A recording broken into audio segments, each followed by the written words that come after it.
I am happy to entertain opinions other than mine. So yeah, you absolutely do not have to agree with me, about anything we talk about in this class.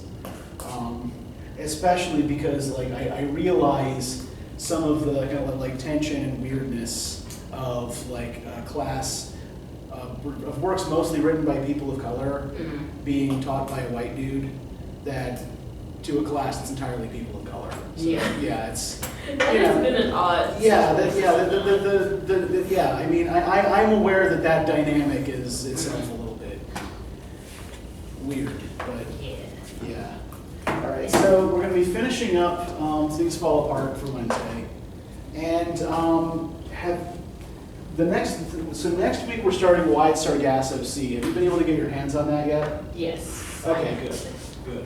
Because I'm pretty sure the bookstore doesn't have it yet. I think I ordered that one on Amazon as well. Yeah. So, bookstore kind of easy to do with that one. Yeah, no, they really, they drop the ball. They've dropped the ball every semester since Fowler took over, but they really dropped the ball this semester. It's either you get the wrong edition, why they don't even have that on. Yep. And that's... Yep, and they'll look in their system to see where they have copies, and we have, there are copies of this in Missouri. It's like, okay, well, that doesn't help me. No, Can you get it can't here? drive Yes. I could, but it's a really long way, and I don't want to. All right. So how's this going for you so far? What are your thoughts thus far about Things Fall Apart? I think there was a chapter that actually got me a little confused. Okay. I think what chapter was it? 12? No, 13. Chapter 13. Okay. Yeah, because I was trying to answer the reading question, number 1. And I knew the answer was it reminded him of him killing his son. But the thing that kind of, the one part of the question is, what does this foreshadow? What was the reason for his exile? That was I'm not sure what that meant. Okay. Because it says, it was a crime against the earth goddess to kill a clansman, and a man who committed it must flee from the land. I was is that the actual reason why he was exiled? Because he left after he died. And that was the first thing. I'm is that the reason why he was exiled, or was there somewhere in there? Yeah. Well, it's So let's go to page 123. The bottom of the page there. Where he's participating in this elderly, respected clansman of Boefi Ezeudu's funeral, right? And so they're doing the dance. The drums and the dancing began again and reached fever heat. Darkness was around the corner and the burial was near. Guns fired the last salute and the cannon rent the sky. And then from the center of the delirious fury came a cry of agony and shouts of horror. It was as if a spell had been cast. All was silent. In the center of the crowd, a boy lay in a pool of blood. It was the dead man's 16-year-old son, who with his brothers and half-brothers had been dancing the traditional farewell to their father. Okonkwo's gun had exploded, and a piece of iron had pierced the boy's heart. The confusion that followed was without parallel in the tradition of Umuofia. Violent deaths were frequent, but nothing like this had ever happened. So I think there are a couple of things going on here. One, this is unprecedented, right? They don't really have a way to deal with this because this has never happened before.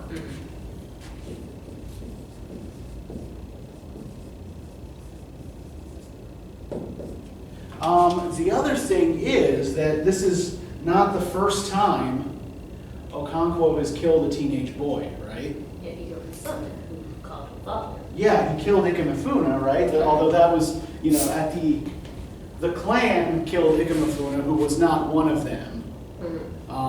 Right, he was basically a hostage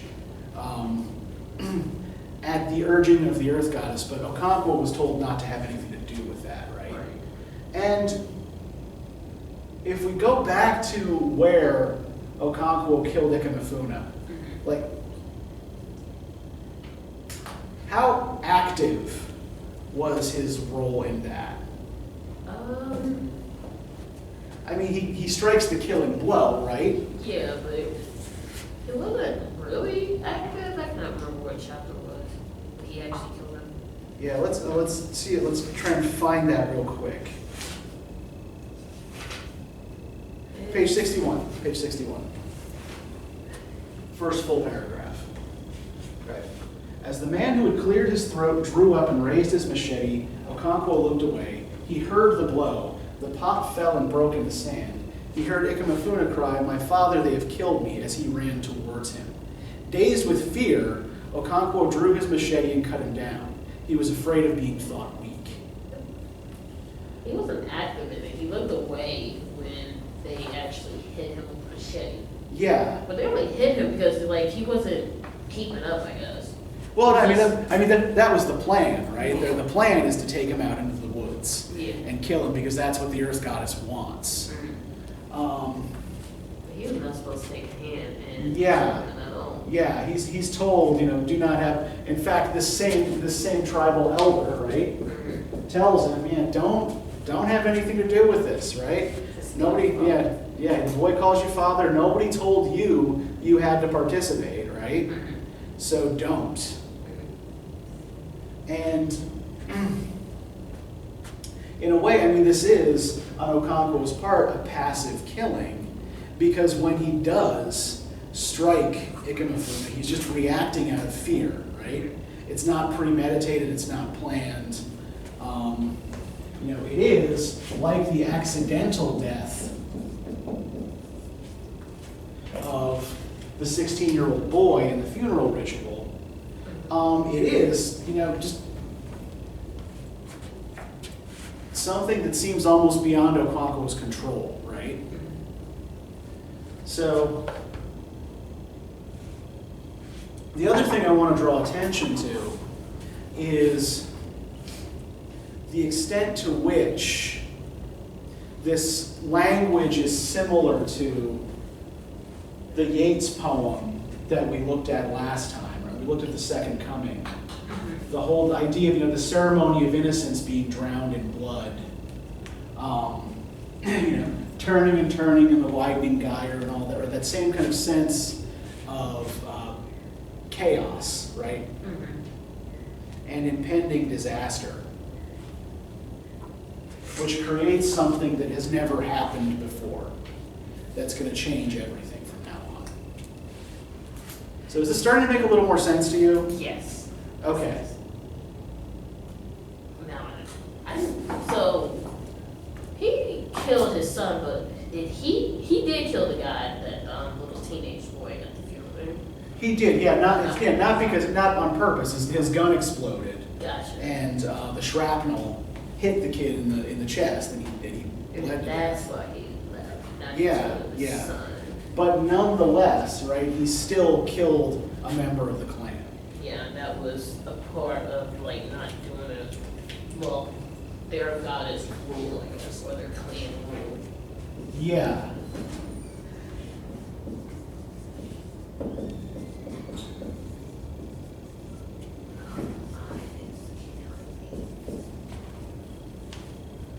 You okay? Yeah, something's not right. I'm sorry. I think it's cat hair. My friend, he has 5 cats at the house, and 2 of them sitting on my lap while I was eating. So I forgot to take allergy medicine. Yeah, everything I own smells like Pitbull now, so it's just when you have animals, it's. Let's look a little further here and look at the basic consequences, right, of what's happened to Okonkwo here. And maybe we can then kind of broaden this out into a broader discussion of kind of like what this society looks like and what rules it operates by and how Achebe communicates that to us. Right. The only course open to Okonkwo was to flee from the clan. It was a crime against the Earth Goddess to kill a clansman, and a man who committed it must flee from the land. The crime was of 2 kinds, male and female. Okonkwo had committed the female because it had been inadvertent. he could return to the clan after 7 years. So what's ironic about this, given what we've said about Okonkwo before, like what we've noticed about his personality? So first kill, he did that on his own. So Mhm. I feel like with the Earth Goddess, that would have been the male one. Yeah. And he Maybe, probably- although he does it as kind of like automatic fear response too. So it's Yeah. not, But necessarily. I feel It's a he little wasn't iffy. supposed to take part of that kill. So I don't even think he's Yeah. supposed to go. If he told him not to like take part in his kill, Yeah, then just not yeah. really go and things. So Yeah. I still see that as a male and like not out of fear. Yeah. And with the consequences with the male, I feel like it might have been longer than the female, which is an adversary. Yeah. I think that's a good observation, because this is something that he psychologically can't get out of his head, right? It Yeah. keeps coming back to him. Like, so this exile, for killing this boy that he probably accidentally killing this boy he probably barely knows, and this is not like this is something that is absolutely not Okonkwo's fault, right? Right. The gun explodes. He had no control over that. He certainly, was not trying to kill that boy. But yeah, this killing has like a kind of set term of penance here, right? You have to go into exile for 7 years and then you can come back.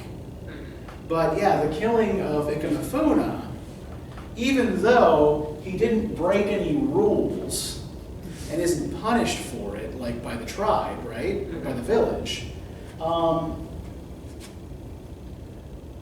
he can't get that out of his head.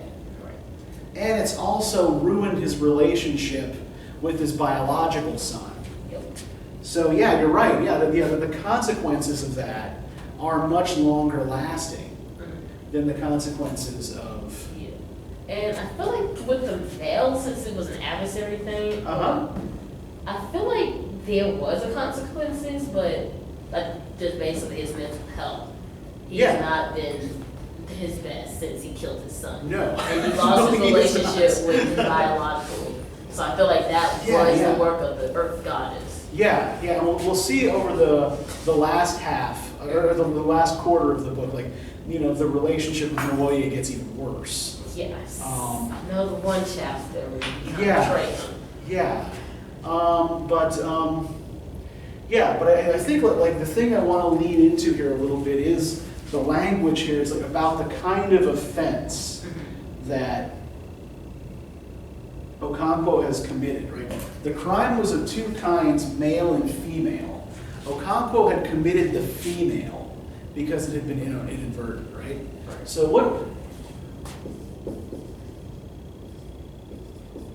what's ironic about Okonkwo having committed or being punished for committing the female version of the crime?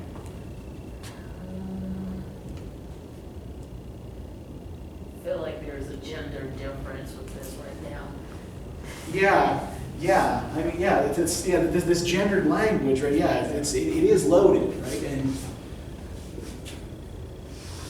what does Okonkwo feel about anything that he thinks can be labeled Akbala? Female. Yeah, female, right? Akbala, female. But Akbala also means...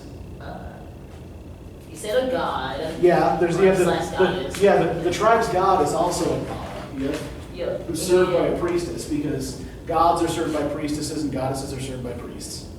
And then a man who has no title.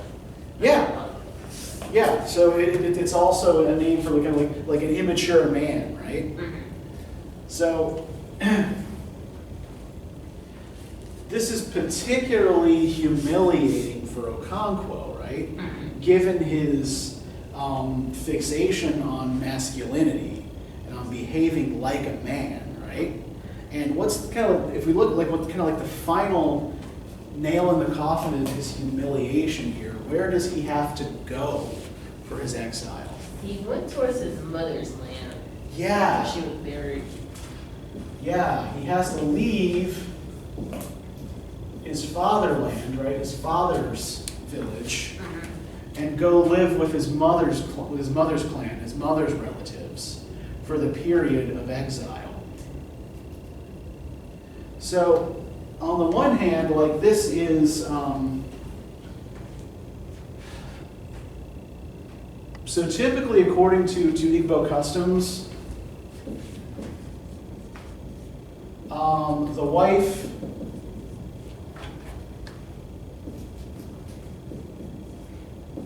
comes to live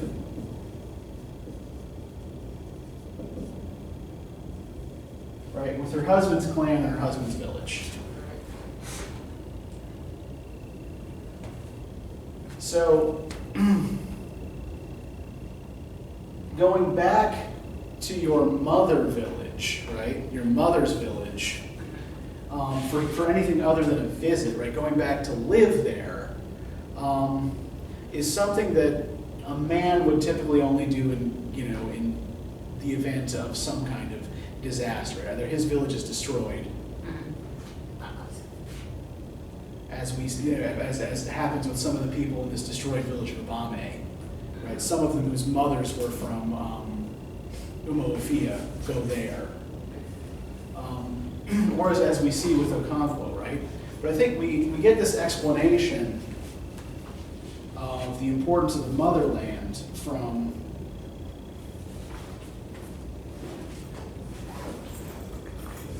Okonkwo's uncle Uchendu, right, his mother's brother.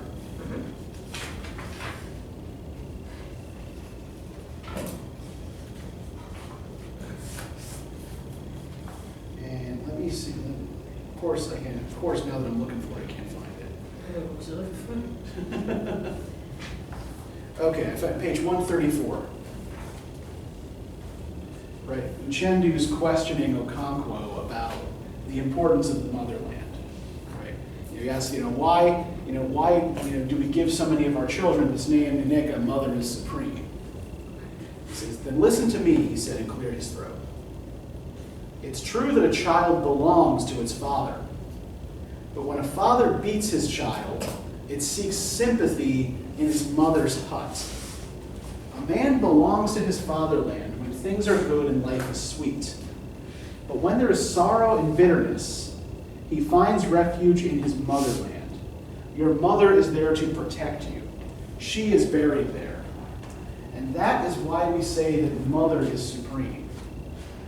Is it right that you, Okonkwo, should bring to your mother a heavy face and refuse to be comforted? Be careful, or you may displease the dead.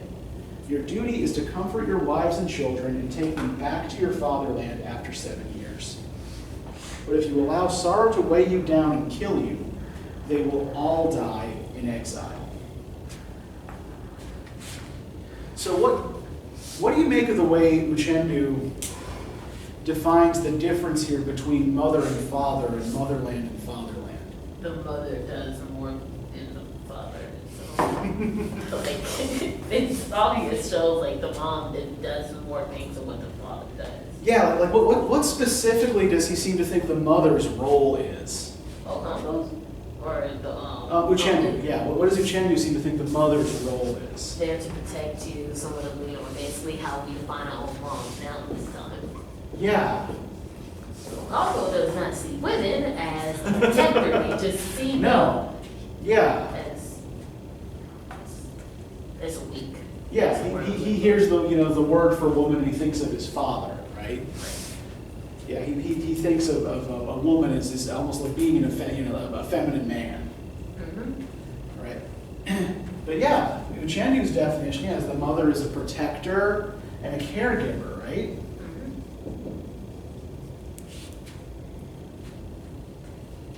And I think one thing to notice, so we talked last time about how this is an example of that linguistic strategy of adaptation. And I think that this is actually kind of a good example of the way Achebe adapts the English language to Igbo culture. When we see these guys kind of sitting in the hut having these conversations, how often do they just have like a simple, straightforward English conversation where everybody just kind of says, this is what I think, and this is what I think, and this is what I think. Whenever they're like talking amongst themselves, like with him, he told it's all in English. Yeah. And a couple conversations, like most of it is in English, but if they're sure. make an announcement about somebody's dead or something like that, something of importance, that's when they switch it to their language. And I've kind of noticed that pattern a little bit. Or defining somebody. And I think I'm asking, less about the use of the English language and more about the way they converse with each other, right? So when Uchendu is talking about motherland and fatherland, right? He's talking about, he's using a kind of metaphor that involves two parents, right? Yeah. We also frequently see people kind of tell a folk story or use some kind of metaphor or proverb, right? Instead of just kind of saying something straight out, right? So we have here this kind of use of English, but it's not always completely clear to an English speaker who isn't familiar with this culture what they're saying to each other, right? Now, usually the meaning of the proverbs is reasonably clear, right? But not always. But so what he's doing is adapting Igbo conversational styles to English speech, right? But we have here people who often kind of converse in stories.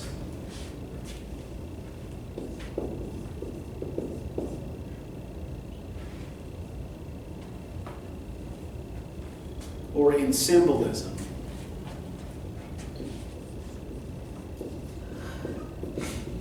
Rather than through direct expression of feelings or ideas. Although to somebody within the culture, the expressions are direct. It's just to the outsider, they don't look that way, right? So to us, to somebody like me, I have to think a lot about what the fuck does this mean? I think too much. Yep.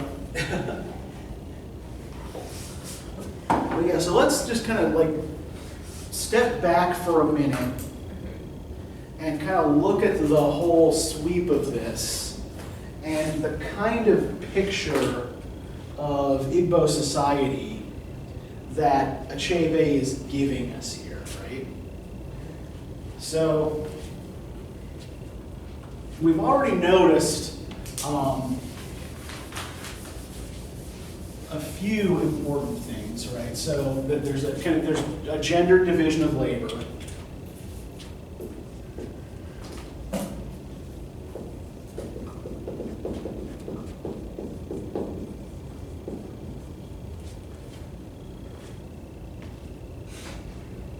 That we see a lot of conversation through stories and proverbs. And I think what I want to just take a quick look at are kind of the various scenes that have less to do directly with Okonkwo and his family life, and that kind of feature the whole village doing something, right? So we have these wrestling matches.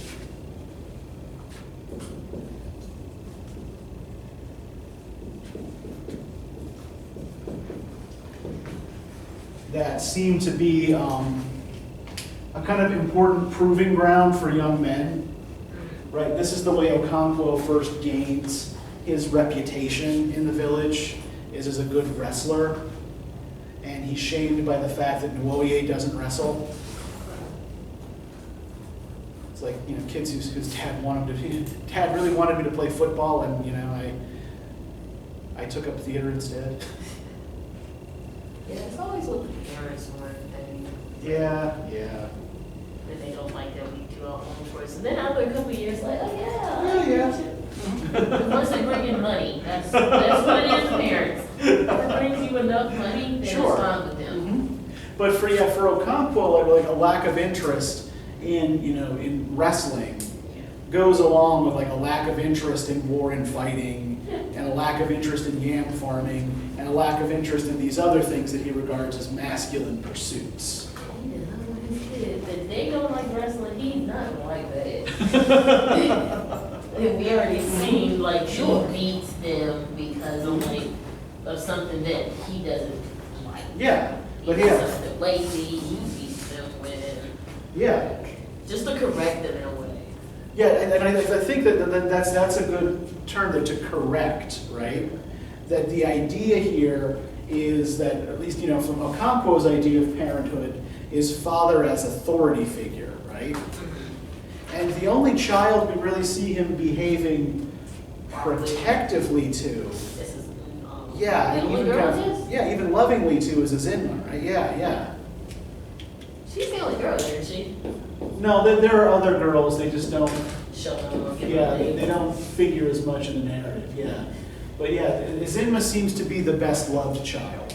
Yep. And yeah, the one that he takes the most care to protect. He still wants her as a boy. Well, yeah, that's the thing, right? He wishes she were a son, yeah. Would he still, if she was a son, I feel like he would still treat her the same way he treats his own sons. And that's what I think that might be. Well, I mean, He can't treat her yeah. like how he treats his boys by basically correcting them for their behavior. Uh-huh. Well, we don't know if he actually does the same thing with his girls. We just know the sons. Yeah, we really only see him interacting with Nwoye, with Ikemefuna, and with Azinma. We don't really see him interact much with his other children. Nope. Which of course doesn't mean that he doesn't. It just, that it's not part of the narrative, right? No, But yeah, so to kind of like get back to these kind of cultural practices we get a look at. So we also have these Igwugwu ceremonies. Like,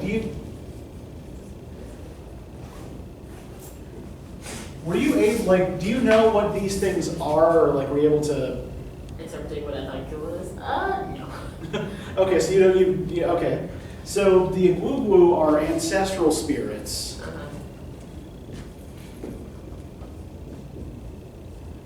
And they're portrayed by societies of masqueraders that men have to be initiated into. So actually, let me see if I can quickly call up what some of these costumes look like. I thought you were going to call them spirits, like, no. No. You say call up like this, not calling them spirits. No, They're no, fine, not, sleep yeah, now. not calling up any spirits. That's not. That I am definitely not qualified. They're fine to sleep by themselves. They're meant to be left alone. Okay, so let's see. Okay, yeah, here's a good picture.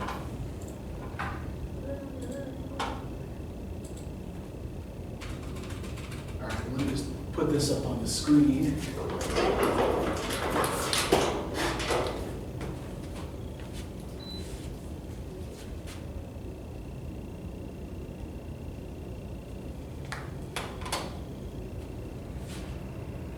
This is a better picture. There we go. I've seen those pictures around. Oh yeah, probably. But yeah, so the masqueraders, will wear these kinds of costumes. There's a carved mask. It's the most made out of kind of like smoked dried leaves, and each of these masks is meant to represent a particular figure, a particular ancestor spirit usually. And in the case of this village, each of the 9 Igwugwu represents one of the founders of one of the 9 villages of this clan, right?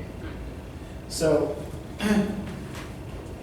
the way this actually works kind of similar to the way, the priestess Cielo was almost like two different people, right? When the spirit of the god Agbala is upon her, right?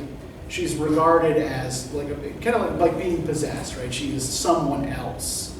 She's not Cielo the woman, she's Cielo the god's servant. And the idea with the Igwugwu is supposed to be sort of similar, right? The people portraying the Igwugwu are not themselves when they're in the costume. They're possessed by these ancestor spirits. And so the ancestor spirits continue to have this relationship with the living after their death. So like the first time we see this Igwugwu ceremony, right, it's essentially like a law court, right?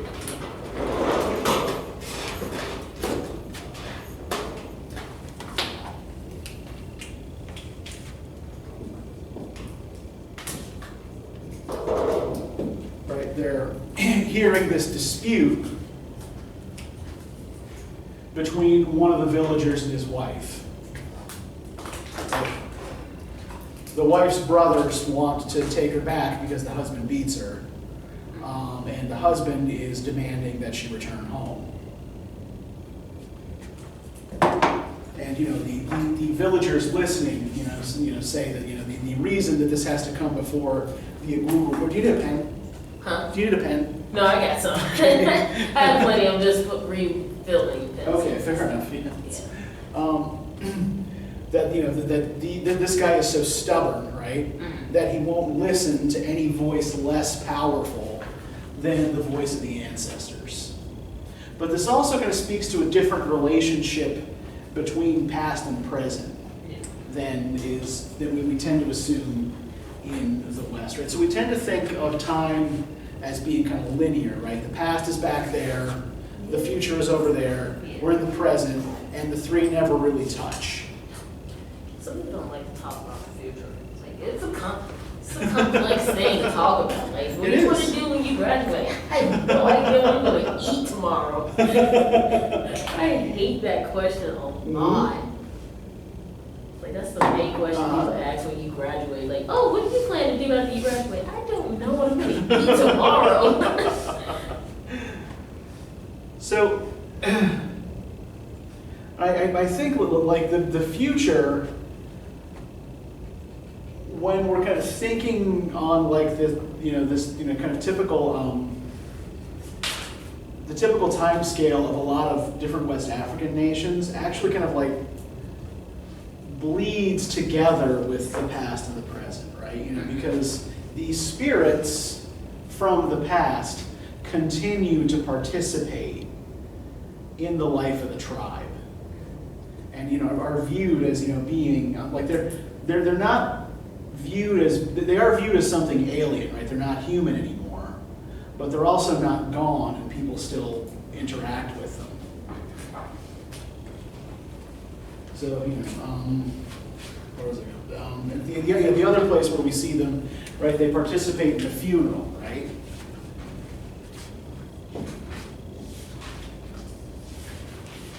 Right. So we see that like the law comes from tradition, right?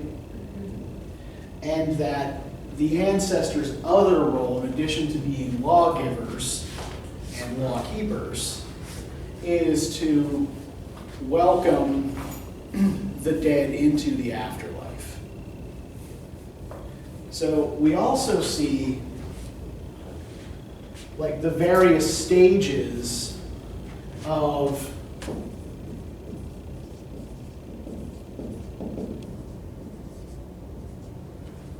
courtship rituals, which tell us a couple of things. Like one, that we're dealing with a polygamous culture, right, which a man can take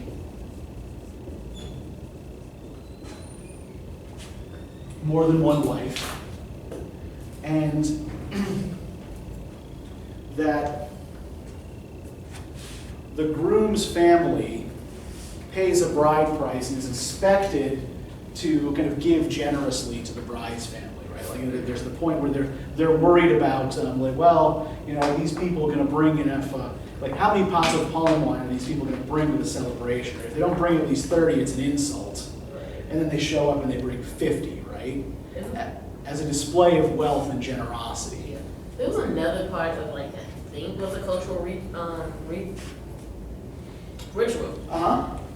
It was like they were asking the girl, was there anybody else that was courting you as well? Yeah, you slept with anybody. I think it was something like that. Yeah. I was like, wait, what? Yeah, well, and then when she answered all of them, like, okay, cool, now you provide him 9 kids, like, yeah, and then they kill the hen. And, yeah. It's like, yeah. That got me confused. I had to put the book down, like. Yeah, and that's actually kind of the last stage Yeah. of the courtship ritual, right? So the first 2 stages we see with Okonkwo's friend Obiorika's daughter, right? So we have the meeting with the suitor and his family where they agree upon a bride price, and then they come back a few chapters later for a big celebration and an exchange of gifts. And then I guess a kind of trial marriage period where she's taken to live with his clan for 7 weeks before they're actually married. That was a part of it. I've seen that. I did not see that no part. I skipped over by accident. But yeah, like that also, like it's a chance for both families, like that party that happens before, there's a chance for both families to display. She wears all the clinking jewelry, and they give her family gives the fattest goat to the in-laws family, and the in-laws family brings all the pots of palm wine, right? So everybody is involved in this great big display of who is more generous, right? And then that final stage before the actual marriage is what you were talking about a minute ago, where they ask her the questions, just kind of to confirm the marriage. And then the hen is killed, the blood is rubbed on the staff of authority. So we have a feminine symbol and a masculine symbol coming together there. And then the marriage takes place.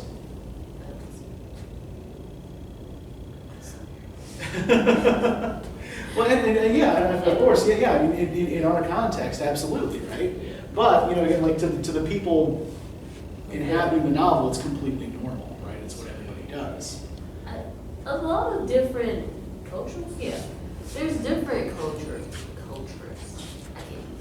that do have their different ways of how to court somebody or their marriage preparations, basically. Right.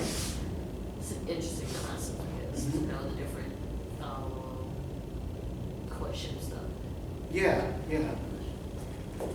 And we see evidence here of a legal system too, right? Like not just these traditions in courting, but that there are actually like legal traditions as well. Like, okay, somebody does this is what's supposed to happen, right?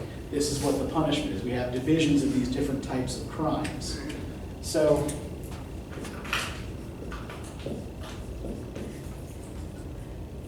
I think what Achebe is trying to do, and I hate using that phrase because it suggests that, so what Achebe is doing here, so it doesn't suggest that like I'm trying to put words in his mouth or suggest that he somehow didn't do this. So what he's doing here is presenting a kind of fully fleshed out culture with its own systems, its own folkways, its own sets of rules, right? To counter those caricatures that you see in books like Heart of Darkness, where essentially like all of the black people in that book are essentially noisy, violent brutes who make terrifying sounds on the shore. Or there are those who are trying to help Marlowe up there, some of his crew, and the main characteristic of most of the crew is that they're cannibals, and that Marlowe is afraid of them for this reason, right? You know, so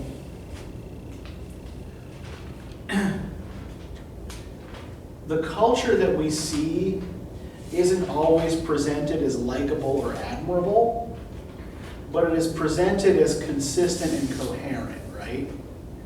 And as something that has persisted over a long period of time. And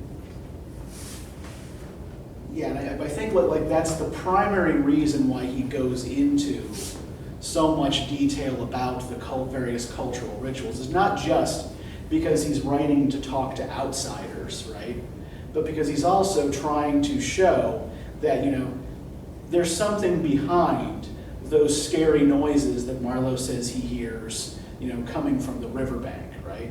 That those scary noises might actually be, and in fact probably are, say like a funeral ritual that has nothing to do with him and is no threat to him. Does this make sense? Yeah. Okay, so let's talk a little bit then about the last bit of this and the coming of the missionaries and of the other, the missionaries and sort of, you know, white people generally into Igbo territory. So what's the only other point in the novel where we've seen a white person referenced? Chapter where it was, we talked about Yep, it. it's right at the end of a chapter, yeah. Yeah, I can't remember. It's not the reading questions of that. There's one of the reading questions about the white people. Yeah. I can't remember what chapter it was. Page 74. Go to page 74. Right. It is like the story of white men who, they say, are white like this piece of chalk, said Obi-Erika. He held up a piece of chalk, which every man kept in his obi, and with which his guests drew lines on the floor before they ate cola nuts. And these white men, they say, have no toes. And have you never seen them? Asked Machi. Have you? Said Obi-Erika. One of them passes here frequently, said Machi. His name is Amadi. Those who knew Amadi laughed. He was a leper, and the polite name for leprosy was the white skin. So the joke here about a white man with no toes, right? He has no toes because he has white skin and no toes because he has leprosy. So we have, like, from the first mention here, right, whiteness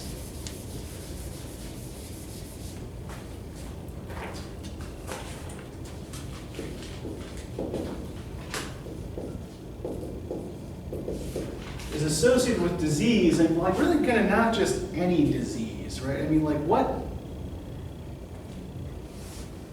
Having no tools is a disease. What's that? Having no tools is a disease. Well, let's think about the kind of disease leprosy is, right? What is leprosy? So leprosy is essentially a disease that kind of like makes your flesh rot while you're still alive. You know, It's pretty rare nowadays, right? You know, it's modern sanitation has largely done away with it, but yeah. So your skin kind of starts to sag and fall off and develop blisters. Your fingers and toes might fall off, right? Other extremities might fall off. And typically lepers in a community, kind of universally across the world, were shunned, right? Lepers had to go and live outside of the town. In Europe, lepers usually had to wear a hood, and when they were coming, ring a bell so that other people knew they were approaching and could get away. But yeah, so leprosy is not just a disease. It's a disease that decays and that renders you an outcast. Because you're different from everybody. Well, and this was not a completely impractical response to leprosy. When people didn't really know how it spread, you didn't want lepers around you because you didn't want to get leprosy. That's what people were doing with COVID. Yeah, yeah. And not want nobody being around us. But, the effects of leprosy are more visible and terrifying, right? And so I think that the metaphor here, right, is that when the white missionaries start showing up, well, first off, the place that they're told they can have land, right, the place they're told to set up is the place that everyone calls the evil forest. So the evil forest, we're told here, every village has one, and it's where people who died of particularly evil diseases, right? Evil by the Igbo definition, right? So diseases like leprosy, right? Diseases that render one a social outcast, or that are so communicable that that people can't be buried in the village.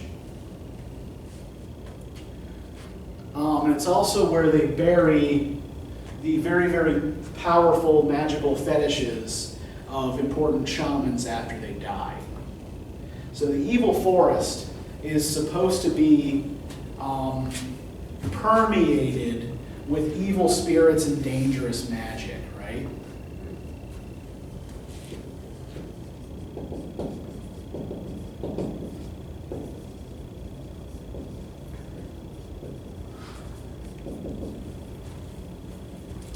And this is where Mr. Brown and Mr. Kiaga and their congregation are given space to build their church, right? Under the assumption, right, not unreasonable given local beliefs, that the evil spirits, the dangerous magic will drive them out in a day.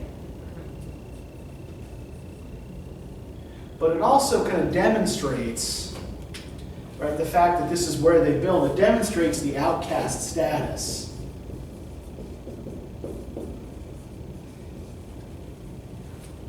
of the Christian converts at the beginning of this process.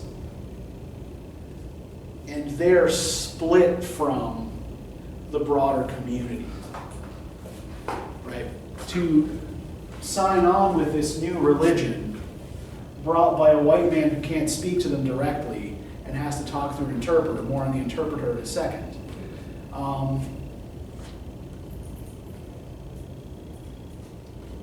Right, kind of renders them outcast in the clan, right? I think they're still kin, so there's a kind of moral quandary over what to do with them. But I want to look at the passage here where Mr. Brown and Mr. Kiaga first show up. If we look on page 144. The arrival of the missionaries had caused a considerable stir in the village of Manta. There were 6 of them, and one was a white man. Every man and woman came out to see the white man. Stories about these strange men had grown since one of them had been killed at Abame and his iron horse tied to the sacred silk cotton tree. And so everybody came to see the white man. It was the time of the year when everybody was at home, the harvest was over. When they had all gathered, the white man began to speak to them. He spoke through an interpreter, who was an Igbo man, though his dialect was different and harsh to the ears of the Banta. Many people laughed at his dialect and the way he used words strangely. Instead of saying myself, he always said my buttocks. But he was a man of commanding presence, and the clansmen listened to him. He said he was one of them, as they could see from his color and his language. The other 4 black men were also their brothers, although one of them did not speak Igbo. The white man was also their brother because they were all sons of God. And he told them about this new God, the creator of all the world and all the men and women. He told them that they worshipped false gods, gods of wood and stone. A deep murmur went through the crowd when he said this. He told them that the true God lived on high and that all men, when they died, went before him for judgment. Evil men and all the heathen who in their blindness bowed to wood and stone were thrown into a fire that burned like palm oil. But good men who worship the true God lived forever in his happy kingdom. We have been sent by this great God to ask you to leave your wicked ways and false gods and turn to him so that you may be saved when you die. Your buttocks understand our language, said someone lightheartedly, and the crowd laughed. Right, so, first off, what do we make of this guy, Mr. Kiaga's little linguistic quirk here, right? Or every time he says myself, he always says my buttocks. I mean, very good interpreter. So he's doing that on purpose.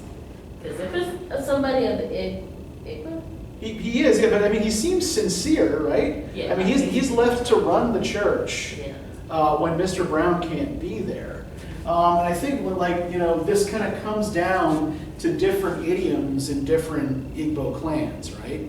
That even among, even in the same nation, right? So think about, for example, how different Southern Standard English is to Northeastern Standard English, like where I come from, right? When I first moved here, it led to a number of occasionally comical misunderstandings, sometimes slightly less comical. Yeah, I'm from the south part of Atlanta, and my accent is not coming. I sound like I'm more of a country person because I have a country accent. Sure. But yeah, I mean, up where I'm from, right? So somebody from Northeast Pennsylvania talks very differently and uses different idioms than somebody who lives in, say, New York City or North Jersey, even though it's only about 2 hours away, right? And even we talk differently from Philly people who are also only about 2 hours away. Well, I know we definitely talk differently from New Jersey people. My friend, she is from New Jersey, and I can see the difference. But yeah, so he's claiming kinship with them based on language, right? But they don't quite speak the same language, and they're using that to mock his idea of kinship, right? It doesn't hurt that the mistake he's making in talking to them is consistently hilarious, right? It makes it sound like he's talking out of his ass. But I think the other thing here that's kind of threatening to Igbo culture as it's been painted here, right? These are people who place a lot of value on kinship ties, right? That what's most important is who you are related to, right? In a lot of ways, that kind of defines you. And what is this speech kind of jointly being given by Mr. Brown and translated by Mr. Kiaga, telling the people of Mbanta about this new religion, about the way, basically the way this new God regards them.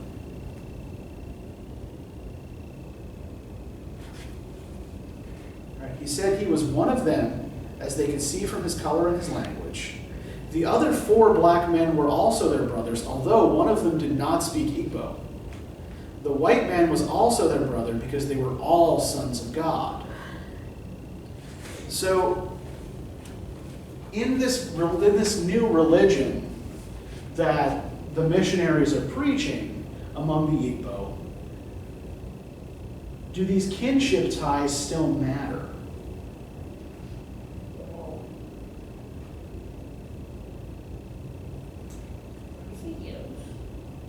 Okay, what's that? I want to say yes, but I also want to say no. Okay, It's what? like a in-between thing. Okay, so where are you getting stuck? I think the weather is draining me now. Okay, so, and I think we'll finish up with this, right? But like, what if all human beings are brothers and sisters?